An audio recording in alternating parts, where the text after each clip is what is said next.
ನಾವು ಬಂದಿದ್ದೇವೆ. ಇವತ್ತು ತಾವು ಅಂಗನವಾಡಿಯ ಕಾರ್ಯಕರ್ತರಲ್ಲ, ನೀವು ಸಮಾಜದ ಪೋಷಕರು, ನೀವು ಸಮಾಜದ ತಾಯಿಯಂದಿರು. ನೀವು ಒಂದೇ ನೀವು ಜನ್ಮ ಕೊಟ್ಟಂತ ತಾಯಿ ಅಲ್ಲ, ಆ ತಾಯಿಯ ಎರಡನೇ ಸ್ಥಾನದಲ್ಲಿ ನೀವು ಈ ಒಂದು ಸಮಾಜವನ್ನ ನೀವು ನಿರ್ಮಾಣವನ್ನ ಮಾಡುವಂತ ಕೆಲಸವನ್ನು ನೀವು ಮಾಡ್ಕೊಂಡು ಬರ್ತಾ ಇದ್ದೀರಿ. ಮನಮೋಹನ್ ಸಿಂಗ್ ಅವರ ಕಾಲದಲ್ಲಿ ಆಶಾ ಕಾರ್ಯಕರ್ತರ ಕಾರ್ಯಕ್ರಮ ಸೋನಿಯಾ ಗಾಂಧಿ ಅವರ ಮಾರ್ಗದರ್ಶನದಲ್ಲಿ ನಡೆಯಿತು. ಇವತ್ತು ಶ್ರೀಶಕ್ತಿ ಕಾರ್ಯಕ್ರಮ, ನಾನು ಸಹಕಾರ ಮಂತ್ರಿ ಆಗಿದ್ದೆ. ಆ ಒಂದು ಗವರ್ನರ್ ರಮಾದೇವಿ ಅವರು ಗವರ್ನರ್ ಇದ್ದರು. ನಾನು ಒಂದು ಕಾರ್ಯಕ್ರಮಕ್ಕೆ ಬೀದರ್ ಹೋಗಿದ್ದೆ. ಅಲ್ಲಿ ಆ ಸಂಘಟನೆಯನ್ನು ನಾನು ನೋಡಿದೆ. ಬಂದು ಎಸ್ ಎಂ ಕೃಷ್ಣ ಅವರು ಹೇಳಿದೆ, ಈ ಹೆಣ್ಣು ಮಕ್ಕಳ ಬಗ್ಗೆ ನಾವು ಚಿಂತೆಯನ್ನು ನಾವು ಮಾಡಬೇಕು ಅಂತೇಳಿ.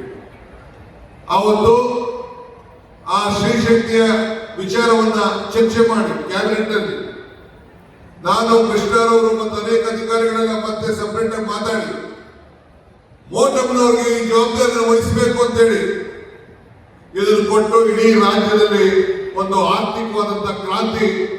ಇವತ್ತು ಹೆಣ್ಣುಮಕ್ಕಳು ಮನೆಯಿಂದ ಹೊರಗಡೆಯಿಂದ ಬಂದು ಅವರು ಆರ್ಥಿಕವಾಗಿ, ಸಾಮಾಜಿಕವಾಗಿ, ಶೈಕ್ಷಣಿಕವಾಗಿ ಅವರ ಕುಟುಂಬವನ್ನ ರಕ್ಷಣೆ ಮಾಡುವಂತ ಒಂದು ಶಕ್ತಿ ಈ ದೇಶದಲ್ಲಿ ಯಾವ್ದಾದ್ರು ಒಂದು ಸರ್ಕಾರ ಕೊಟ್ಟಿದೆ ಅಂದ್ರೆ ಇದು ಕಾಂಗ್ರೆಸ್ ಸರ್ಕಾರ ಅನ್ನೋದನ್ನ ಯಾರು ಕೂಡ ಮರೆಯಲಿಕ್ಕೆ ಸಾಧ್ಯ ಇಲ್ಲ.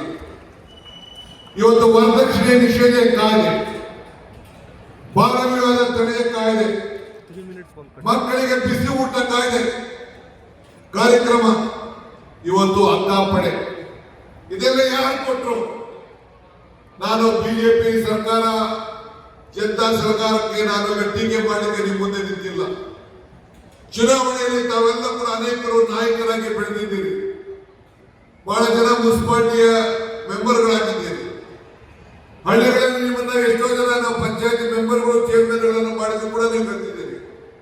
ನೀವು ಬರೀ ಕಾರ್ಯಕರ್ತರಲ್ಲ, ತಾಯಂದಿರಲ್ಲ, ಪೋಷಕರಲ್ಲ, ಸಮಾಜದಲ್ಲಿ ಪ್ರತಿಯೊಂದು ಮನೆಯನ್ನು ಕೂಡ ಹೋಗಿ ನಾಯಕತ್ವ ಗುಣ ಕೂಡ ತಾವೆಲ್ಲ ಬೆಳೆಸ್ಕೊಂಡಿದ್ದೀರಿ ಅಂತ ಹೇಳಲಿಕ್ಕೆ ನನಗೆ ಬಹಳ ಸಂತೋಷ ಆಗ್ತದೆ. ಬಂಧುಗಳೇ, ನಿಮ್ಮ ಸೇವೆ ನಾವು ಮರೆಯಲಿಕ್ಕೆ ಸಾಧ್ಯ ಇಲ್ಲ. ಅಕ್ಷರ ಕಲಿಸುವಂತ ಸರಸ್ವತಿಯ ಸನ್ನಿಧಿಯಲ್ಲಿ ಕರ್ನಾಟಕ ಮತ್ತು ಭಾರತದ ಭವಿಷ್ಯ ಬರೆಯುವಂತ ಮುನ್ನುಡಿಯನ್ನ ನೀವೆಲ್ಲ ಅಂಗನವಾಡಿಯ ಕೆಲಸವನ್ನ ಕಾರ್ಯಕರ್ತರಾಗಿ ಸೇವೆಯನ್ನ, ಸಮಾಜ ಸೇವೆಯನ್ನ ಮಾಡ್ಕೊಳ್ತಾ ಇದ್ದೀವಿ. ಮನೆಯ ಮೊದಲನೆಯ ಪಾಠದ ಶಾಲೆ ತಾಯಿ, ಹಾಗೆ ಮೊದಲನೆಯ ಗುರು ತಾಯಿ, ನಂತರ ಎರಡನೇ ಜವಾಬ್ದಾರಿ ತಾವೆಲ್ಲ ವಹಿಸಿಕೊಂಡು ಈ ಸೇವೆಯನ್ನ ಮಾಡ್ಕೊಂಡು ಬರ್ತಾ ಇದ್ದೀವಿ. ನಿಮ್ಮ ಸಂತದ ಮಕ್ಕಳಿಗೂ ಸಮಯ ಕೊಡದೆ ಹೋದಾಗ ಅನೇಕ ಒತ್ತಡಗಳಿದ್ರೂ ಕೂಡ ಆ ತಾಯಿಯ ಪೌಷ್ಟಿಕ ಆಹಾರವನ್ನ ಬೆಳೆಸಿ ಶಕ್ತಿ ಇಡೀ ಪ್ರಪಂಚಕ್ಕೆ ಒಂದು ಹೆಸರನ್ನ ತಂದುಕೊಂಡಂತ ಮಹಾಶಕ್ತಿ ಇಂದಿರಾ ಗಾಂಧಿ ಅವರು ಕೊಟ್ಟಂತ ಕಾರ್ಯಕ್ರಮದ 50 ವರ್ಷದ ಸಂಭ್ರಮ ಇವತ್ತು ನಾವು ಆಚರಣೆಯನ್ನು ನಾವು ಮಾಡ್ತಾ ಇದ್ದೇವೆ.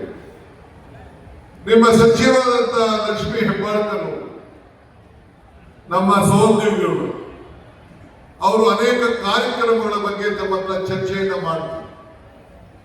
ಎಲ್ಲ ಕಾಲದಲ್ಲೂ ಕೂಡ ಏನು ಯಾವ ರೀತಿ ಕಾರ್ಯಕ್ರಮಗಳನ್ನ ಕಾಂಗ್ರೆಸ್ ಸರ್ಕಾರ ಇದ್ದಾಗ ನಾವು ಕೊಟ್ಟಿದ್ದೇವೆ ಅನ್ನೋ ಮಾತನ್ನು ಕೂಡ ಅವ್ರಿಗೆ ನೆನಪು ಮಾಡಿದ್ರು.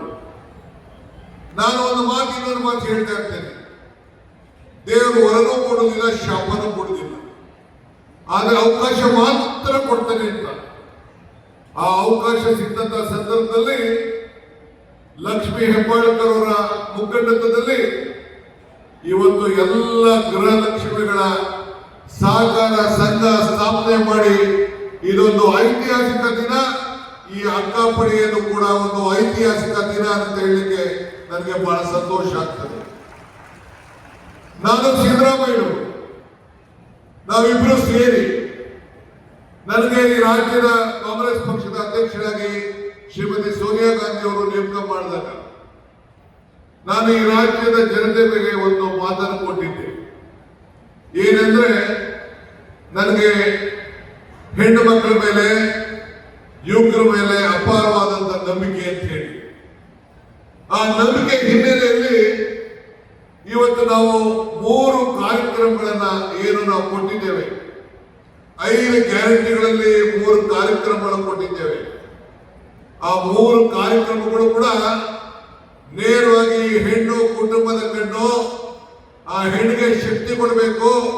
ಆ ಹೆಣ್ಣಿಗೆ ಶಕ್ತಿ ಕೊಟ್ಟಾಗ ಮಾತ್ರ ಸಮಾಜ ಅನುಕೂಲ ಆಗ್ತದೆ ಅಂತೇಳಿ 5 ಗ್ಯಾರಂಟಿಗಳ ಕೀಲಿ ನಾವು ಈ 3 ಗ್ಯಾರಂಟಿಗಳನ್ನ ಹೆಣ್ಣು ಮಕ್ಕಳಿಗೆ ನೇರವಾಗಿ ಸಹಾಯ ಮಾಡುವಂತ ಕಾರ್ಯಕ್ರಮವನ್ನು ನಾವು ರೂಪಿಸಿದ್ದೇವೆ. ಇವತ್ತು ಅಂಗನವಾಡಿ ಕಾರ್ಯಕ್ರಮ ಇಂದಿರಾ ಗಾಂಧಿ ಅವರ 150 ವರ್ಷದ ಹಿಂದೆಯ ದೃಷ್ಟಿ. ನೀವು ಬರೀ ಹೆಣ್ಣು ಮಕ್ಕಳ ಒಂದು ಕುಟುಂಬವನ್ನ ನೀವು ಅಭಿವೃದ್ಧಿ ಮಾಡ್ತಾ ಇಲ್ಲ. ತಮ್ಮ ಕುಟುಂಬವನ್ನ ಬದಿಗಟ್ಟಿ ತಮ್ಮ ಮಕ್ಕಳನ್ನ ಆರೋಗ್ಯವನ್ನು ಕಾಣೋ ಜೊತೆಯಲ್ಲಿ ಸಮಾಜದ ಹೆಣ್ಮಕ್ಕಳನ್ನ ಕೂಡ ಇವತ್ತು ನೀವು ಸೇವೆಯನ್ನು ಮಾಡಿಕೊಂಡು ಕಾಪಾಡಿ ಇಡೀ ಸಮಾಜವನ್ನು ಬೆಳೆಸಂತ ಒಂದು ತ್ಯಾಗದ ಮೈ ತೀರ್ಮಾನವನ್ನ ತಾವೆಲ್ಲ ತೆಗೆದುಕೊಂಡಿದ್ದಾರಲ್ಲ.